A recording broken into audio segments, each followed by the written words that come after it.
Hello everyone, welcome back. I am Kris. I accidentally hit the button and we'll go back 5 seconds. I accidentally hit the button before I started recording. This is the fifth and final part, Reality of Jinn, the Qur'an and Sunnah. This video is sponsored by Mohamed. This video is done by Dr. Yasir. Thumbs up, subscribe, donate to the channel through the thanks button, request a video, you sponsoring that video. Covered everything? Good. Let's get into the video. That you are brave against the jinn, automatically you will make the jinn weaker. Automatically. You simply tell the jinn, if la qaddar Allah, you are sure that there's an, and by the way, I have to point out here, subhanAllah, 99% of the time, if you hear some scraping noise or you see, or you hear some whatnot, it's your fridge that needs to be fixed or something, you know? Unless the jinn is pretending to be the fridge. Huh? Huh? Like 99% of the time. It's the wind blowing or something. And I speak from experience. If somebody calls me up this and that, look, the jinn have something better to do than scratch their nails on your walls. Okay? They have something better to do than steal your pencil. And like, where did my pencil go? The jinn must have taken it. No. Maybe it's your kid. Maybe you yourself forgot it. I'm telling you, wallahi, the majority of time, it's your imagination. It's something you have not. But once in a very blue moon, and may Allah protect me and you, something genuinely happens that you can sense or you can feel. And yes, there is a feeling that there is an entity that is evil here. That's very rare. Very, very rare. And many people live their lives and it never happens. And may Allah make you and me amongst them. But sometimes you feel that. Or Jinn alert, I'm coming for you. La qaddar Allah, you actually, and it is true. I mean, there are people that you see an entity wanting to terrify you. This is very, very, very rare. And in my many years of doing this, I don't think anybody has come to me with a story of a wakeful entity coming. In sleep, yes, that's much more common. In sleep, the jinn will terrify you. But a wakeful entity, like somebody, when you are awake, and then some entity coming to terrify you, I have never met somebody like that. I've experienced things, but I've never, my first reaction isn't an entity. It's a person. Because if it comes to being murdered, I would rather it be a ghost. Because their knives are just like them. Wispy apparitions. Apparitions? Apparitions. So he'd be like, and I'd be like, oh no. And he'd be like, it's not working. And I'd be like, oh. And then you just go, and ghosts just blow down the hall because, I don't know, science. So, but the person who has a real knife, I tend to fear that more. I have heard from others and researched and whatnot. I have never met anybody that has told me that when I'm awake, this entity has come with goblin and this. That's horror movies. That's so rare. It does happen 1 in a billion, but it's very rare. What is more common? Dreams. What is more common? Irritation and other methods, waswas, whisperings and whatnot. This is more common. We'll talk about that, and then sihr, the issue of sihr, we'll talk about that in part 2. But in part 1, if you feel that there is some evil entity harming you and whatnot, what do? Bismillah, Ayatul Kursi, you control your fear, and you say, for example, Bismillah, you cannot harm me unless Allah has willed. I believe in Allah. I am Abdullah. So when the Prophet was performing exorcism, we'll talk about that in part 2, that he actually said, Bismillahi ana Abdullah, ukhruj aduwallah. Everything is linked to Allah. Bismillah, ana Abdullah. I am the slave of Allah. Get out of here, O enemy of Allah. So whatever you do, link it to Allah. Don't say yourself, or don't say the jinn. Yourself and the jinn, nothing. Link it to Allah. Allah will protect me against you. Right? Get out of here in the name of Allah. For example, this is what you would say if that were to ever happen. Otherwise, inshallah, I can assure you, this is so rare that the vast majority of people live their lives and they never see anything like this, and that is because the jinns have better things to do than come and scare you like a goblin. They have their lives, believe it or not, they have to earn a sustenance as well. They have to feed their families. Think about it, right? They have better things to do than go turn your light switch on and off, in the middle of the night, Once in a while that might happen to somebody, but I mean, usually it's your kid coming in or whatever, you know what I'm saying? So, alhamdulillah, learning the Qur'an and Sunnah will calm us down, will empower us, will make us less and less scared, and the perfection is not to be scared of these entities at all, because they cannot hear your thoughts, they cannot read your minds, they are physical creations of Allah that have certain different characteristics than you. That's all it is. They are physical creations. They are creations of Allah. They have certain things that you don't have. Because of this, they might have an advantage over you in some areas, but overall, you have the advantage over them in brains and in iman. And if you have these two combined, then inshaAllah ta'ala, that can never harm you. We have some time for Q&A, and inshaAllah we will have a part 2 sometime soon. Allah knows when. And that will be for adults only. And if you're having a jinn problem, just give me a call. I have been known, according to the jinn, for the hardest karate chop. I've been known to decapitate jinn. That may or may not be true, but it doesn't matter. I'm willing to come for 1.5 million or best offer. I do accept Twinkies, because me loves the sugars. Huh? At night time in the camp, we will light the fire, right? Huh? Astaghfirullah. But that will be no kids allowed to that one. Yes, Dr. Bashar, go ahead. Just a couple of questions. One of them regarding the physicality of the jinn and how they're probably energy, Allahu Alam. And how would the Prophet ﷺ be able to tie somebody up and, to the pillar of the masjid, or Abu Hurairah wrestle with someone and catch him? If they don't have they can turn themselves into energy and fly away. You can't really tie them up. The other thing is the encounter with the jinn. You said the casual and the rare encounter. But there's also the hadith of the Prophet sallallahu alaihi wasallam, Sahih Muslim, and Abdullah ibn Mas'ud, "Ma minkum min ahadin illa wukila bihi qarinuhu min al-jinn." Every one of you has a qareen. What is the qareen issue, and how do you deal with it? Okay, so the issue of the physicality of the jinn. As for Abu Hurairah wrestling with the jinn, so when the jinn takes the form of a human, it has to downgrade its powers. And it is physical at that point in time.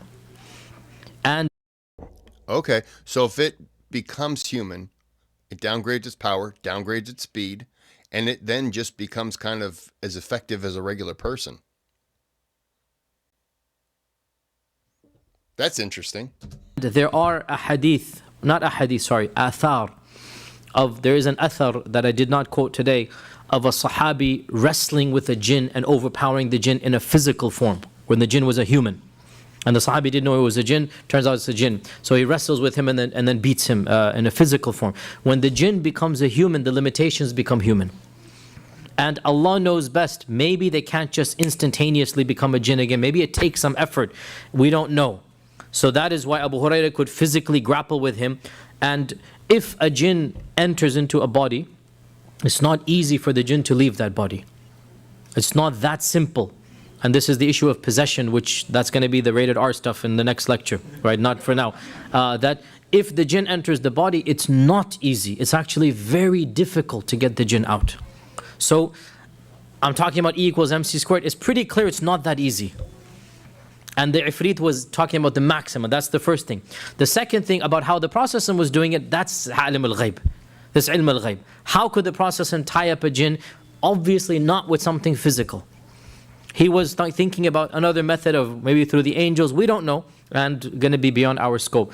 The other question you asked was the qareen. So when I talked about the interaction, I meant with the eyes. I should have clarified.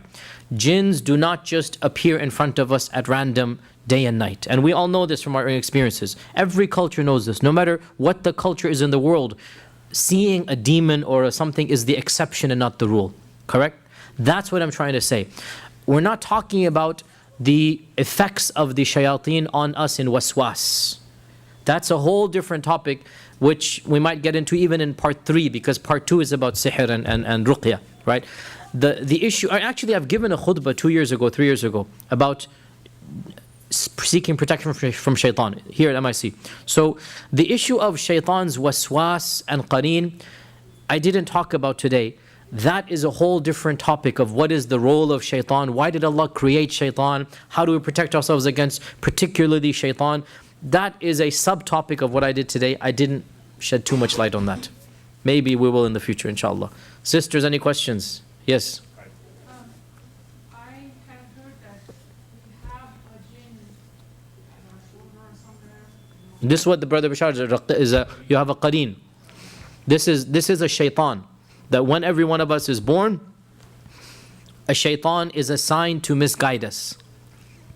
So that is the qareen. Another thing is, in the Quran it's mentioned the throne of Iblis, or is it? No, the Quran does not mention the throne of Iblis anywhere. It's mentioned in hadith literature. That Iblis is so arrogant that he wanted to compete with Allah. La hawla wa la quwwata illa billah. So if Allah has a throne, Iblis made his own throne. This is a hadith.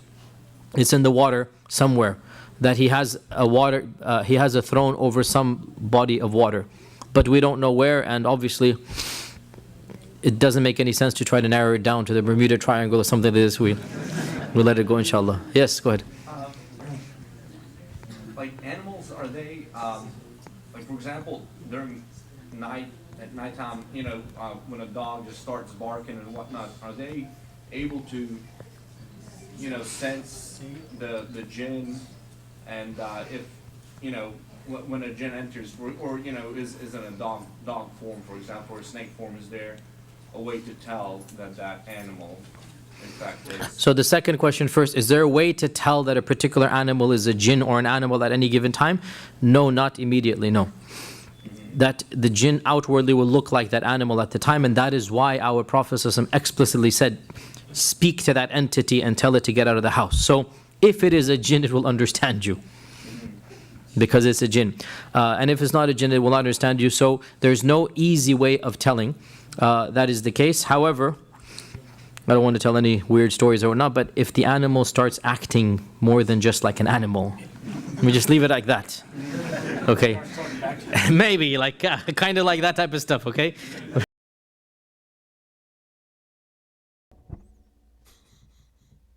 Meow. Give me some food.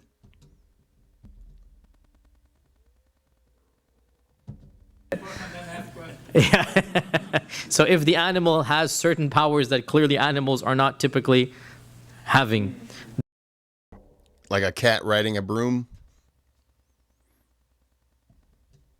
Yeah. Then you can imagine it's not an animal, okay? And your other question was what? If a dog, for example, Can the animals see the jinn? Yeah. It appears that certain animals can see the jinn better than we can, yes. It appears this way from folklore.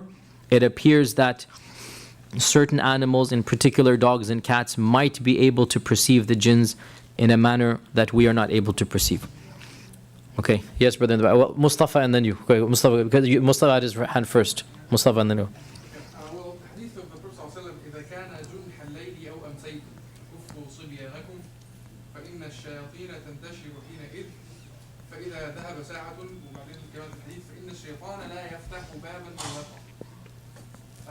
So what does exactly that mean? فإن الشيطان لا يفتح بابا مغلقا. Have you seen The Sixth Sense? Where do they get these from? Think about it.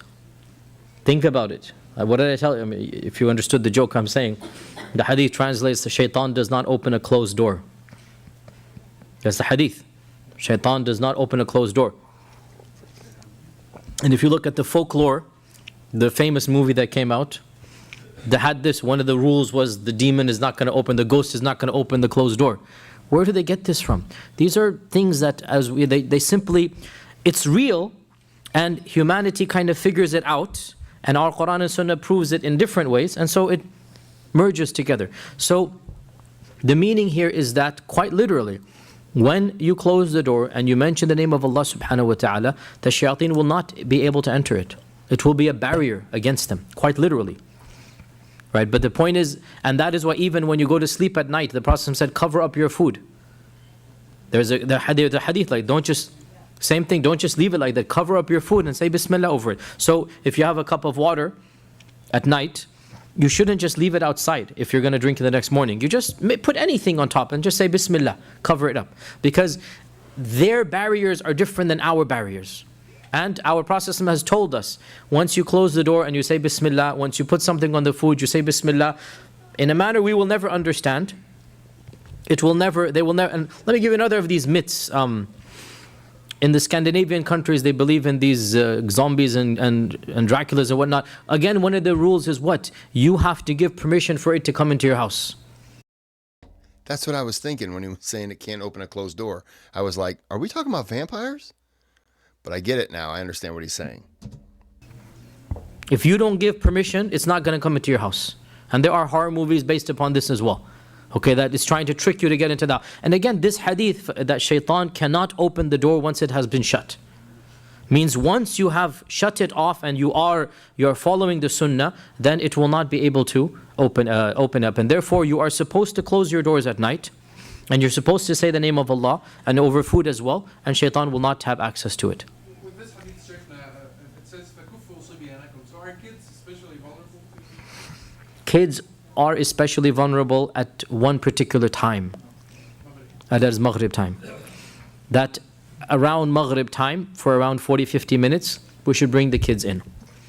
Authentic hadith of the Prophet. That's when the shayateen are let go.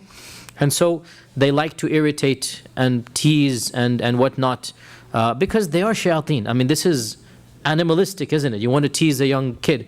That's what they are. They are shayateen. So during this time, we bring them in and lock or shut the doors. Then, once the Maghrib time has passed by 20-30 minutes, if they want to play outside or whatnot, then they are allowed to do that. Yes, brother, go ahead. Yes, Assalamu alaikum. Assalamu alaikum. You know, in this day and time, with information technology and YouTube and TV and Discovery Channel and all of this, I think all of us maybe have seen this and probably asked the question, and some have.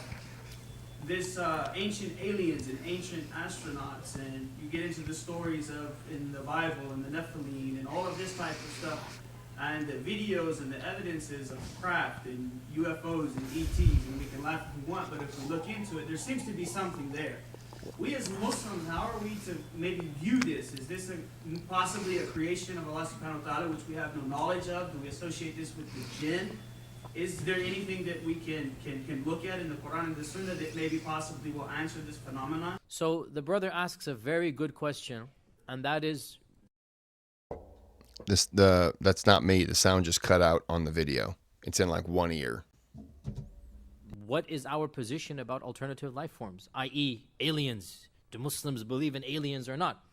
And the fact of the matter is that this isn't a funny question. It's a very serious question. But we don't call them aliens. Has Allah created other beings? Or are we the only creation of Allah? That is the question. And the response is we will never know for sure in this world, and most likely in the next we won't care. But some scholars, including Ibn Taymiyyah, have opined that Allah Azza wa Jal has created other life forms. And that this goes back to the perfection of Allah being Al-Khallaq. Khallaq means the one who continues to create. So the notion that the only creation is us, and after we're gone there will be no other creation, it seems to suggest as if La hawla wa la quwwata illa billah, that Allah is not really creating perpetually, continuously. And Ibn Taymiyyah felt that this diminishes the majesty of Allah. As long as there is a new creation of planets, kind of universes, stars born, stars die. But as long as that methodology of creation continues, and you have more planets, you don't know what kind of life forms are capable of living on those planets. And as long as there is Got it. But first you'll have to unlock your device. I saw my phone talking to me. It was listening. As soon as you understand that for every planet, there's a possibility of life. And if there's a microorganism, that would be life. Maybe that microorganism isn't what we expect, but maybe that's an early stage. I mean, what started here 4.6 billion years ago? We can't look at another planet and say, well, it's been around for probably 100 million years, but nothing's happened. Well, we happen to be in the right place, adjacent to the sun. We have a moon that helps us with our balance. Other planets, the gravitational pull. Like, there's so many things that you could say gave us a head start or was just a perfect condition. But that doesn't mean that what's growing on that other planet, how many light years away, there's more, it's a harder build. There's more processing that needs to go on for that. But there could be microorganisms that live there. They've lived there for 100 billion years, let's say. That's still life. Yeah, it hasn't grown at the rate that maybe people might look at and say, well, that's acceptable. But it doesn't matter what's acceptable to us. If 100 billion years of microorganisms on a planet, that's pretty impressive. So, you know, I look at it like that there's, as long as there's always a creation of new planets, and old planets die, it is what it is. Everything has a life cycle. Our sun will burn out, in 3 weeks. That's what I was told. So everything has a life cycle. And as long as everything has a life cycle, then there's always a chance that something could start on a new and something could die on an old. You know what I mean? That he felt that Allah subhanahu wa ta'ala has been constantly creating and will constantly continue to create to no end. And that what we know is only our world. That in our world Allah began in this manner and there's going to be Yawm al-Qiyamah. This is our portion. There are others as well, before us and after us.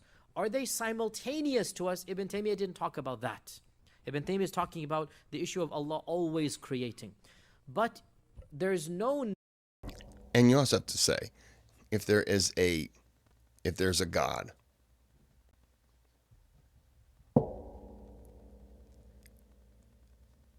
it doesn't go by the same time frame that we have. So if it is creating and something dies out, or the life cycle of that creation ends and then it goes to a heaven, it could have been a matter of what? 3-4 days? The life cycle, and I'm saying life cycle, but the time frame for us, 100 years. It's 100 years. For God, that's what? A millimeter, a centimeter of a second? I don't know how a centimeter of a second figures, but you understand, it's so small. So imagine thousands of years, millions, billions. The lifetime that a God could start making something at 1 a.m. and then at noon be making something else, that first creation could have already, that's the whole life cycle of it. Do you know what I'm saying? So it's always creating and then just kind of seeing what happens. And everything will end eventually, regardless, planets, like I said, species. So make it, move on, make something else. Oh, that died. Go make something else. Start the process. Oh, the second thing died. And it could just be like that. It doesn't, like I say, it doesn't matter what the time frame is according to us, because we're so insignificant. Negation of the fact that other worlds could be simultaneous to us, or other creations could be simultaneous to us. And there are many evidences that might possibly suggest this. So please don't misquote me. Don't tweet Yasir Qadhi saying there's aliens. Please, careful. Keep my reputation and others. I'm saying there is some evidence to suggest that Allah subhanahu wa ta'ala has created other creations. Whether they are before us or after us or the same time as us, the Qur'an does not mention anything. But the Qur'an might... I mean, you'd have to say created dinosaurs. You have to say created dinosaurs because you can't just say they were created on their own. So dinosaurs would have been it. And that was just one of those things where it was like let's see what happens. Maybe dinosaurs were needed to help people eventually because of fossil fuels. Whatever. Why don't just put them in there? Because it was just a creation. It was let's see what happens here. Come on. Let's see what happens here. And if it doesn't work out for them, they had a 65 million year run, right? Which is like a God doing this. Oh, they're dead already. Huh. That was fast. Created them, dead. Wow. Huh. That was fast. But it didn't work or whatever, you know. But by the time he's done with that, he's already thinking about what's going to happen next. And in that blink of a time, he realized, okay, well, that didn't work, but I'm making this now, so it doesn't matter. You know what I mean? There's just so many things. possibly suggest, is that clear? That there are other creations. It might possibly not suggest that either. What are some of the evidences? Number one, وَيَخْلُقُ مَا لَا تَعْلَمُونَ. He has created things you will never know, you don't know about. So you will never know, which means this is not something you can see. وَيَخْلُقُ مَا لَا تَعْلَمُونَ. He has created things you don't know about. And we continue to discover new species every day. That's not what Allah is talking about. Something else. Number two, that Allah says in the Qur'an that خَلَقَ السَّمَاوَاتِ وَالْأَرْضَ وَبَثَّ فِيهِمَا مِن دَابَّةٍ. Allah has created all of the heavens and the earth, and He has scattered throughout all of them creatures. Not just on the earth. The samawat, and the samawat as we talked about in Surah Yusuf and in the tafsir, the samawat. Something that I'm just now thinking of. If they scattered life all over, and I was talking about microorganisms, wouldn't it save time if you are God? I know, Allah, whatever. You understand what I'm saying?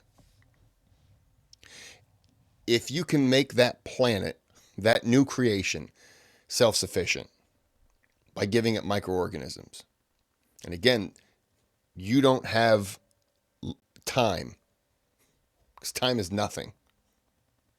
So you make a planet, some little microorganisms, thrust it out there like it's a basketball pass. You leave it alone, you move on to something else. Now it could be, I'm going to go back to 100 million years or 100 billion years of microorganisms doing things to the planet, creating this, creating that, and then suddenly tectonic plates and volcanoes and rain and clouds and da-da-da. And it was all started by those microorganisms. Now I know that's not exactly true, but you get the point where things kind of create things, which kind of create things. And if you're allowing that to happen, why not make something and say, okay, you are gonna, I've made the planet and the little organisms. I'm throwing you out there. I'm moving on. You're either going to create or you're going to die out. I'm leaving it up to you because I got to do this. That's a possibility too. Maybe some things just weren't created to be inhabited.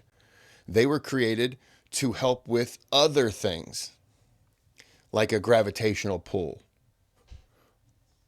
I'm just throwing things out, seeing what sticks. But you never, who knows? It's cool to think about when you just sit down and kind of think about the possibilities. Samawat is not just our heavens, it is beyond our heavens. And Allah says He has scattered creatures in all of them, and if He wants to, He can gather all of them up at once. Or He can gather the two of them together. وَهُوَ عَلَى جَمْعِ مِذَا يَشَاءُ قَدِيرٌ. Now you can understand this verse to mean the Day of Judgment, which is the majority interpretation, or you can understand it to mean Allah has created all different creatures, and if He wanted to, He could cause them to meet. Both are linguistically possible. There are other evidences as well. I'll just jump straight to the one I think, wallahu a'lam, is the strongest evidence to suggest that there might be other creations of Allah. And Allah knows best. Surah Isra, where Allah subhanahu wa ta'ala says, وَلَقَدْ كَرَّمْنَا بَنِي آدَمَ وَحَمَلْنَاهُمْ فِي الْبَرِّ وَالْبَحْرِ وَرَزَقْنَاهُمْ مِنَ الطَّيِّبَاتِ وَفَضَّلْنَاهُمْ عَلَى كَثِيرٍ مِّمَّنْ خَلَقْنَا تَفْضِيلًا. We have honored the children of Adam, and we have carried them in the land and in the seas, in our times we add in the airs, and we have given them many things, and we have preferred them, humans, over many other things that we have created. Which means we have preferred some over them as well. Do you understand? وَفَضَّلْنَاهُمْ عَلَى كَثِيرٍ. We occupy a high rank according to this verse, but not the highest. You could interpret this. Again, you could. All of this is ihtimalat, right? Which means, now in the world that we inhabit, who is at the top of the pyramid? I mean, in the creation. It's us. Who bowed down to us? The angels. The jinn. So then we are at the top in this world of the creation, right? Yet Allah says in Surah Isra that we have honored the children of Adam over many other things we have created. Not all. So again, these are all gray areas. So to summarize, and with this we conclude, we went way over time, the Qur'an does not explicitly claim that there are other life forms or before or after us. But a number of famous theologians, Ibn Taymiyyah has an entire section dedicated to it, and one famous non-Muslim scholar by the name of John Hoover, Jonhoover, has written an entire paper. If you have, I think it's even on PDF, Google now, just Google it. It's called The Perpetuity of Creation in the Thought of Ibn Taymiyyah. It's in English, it's in fancy schmancy academic English, but it's in English. And you just Google it by John Hoover, The Perpetuity of Creation in the Thought of Ibn Taymiyyah. It's an entire paper where he compiles what Ibn Taymiyyah said in his evidences in simple English, well, not simple English, but in English. And basically, this is the summary of it, that he says, it befits the majesty of Allah to have created and to continue to create, and we are but one of Allah's infinite creations. Does that answer your question or confuse you even more? Confuse you even more. With that, inshallah, it is Jazakumullah khair. We will figure out when to do part 2, but that's going to be a little bit more advanced. I'm happy that you were here for part 1. Okay. That's pretty good. That was pretty good. So, we're going to end it here. The reality of jinn in the Qur'an and Sunnah. Knock that out of the park. All right. Well, I hope you enjoyed. I asked a lot of questions, but oh well. But until next time, have a good day, have a good night.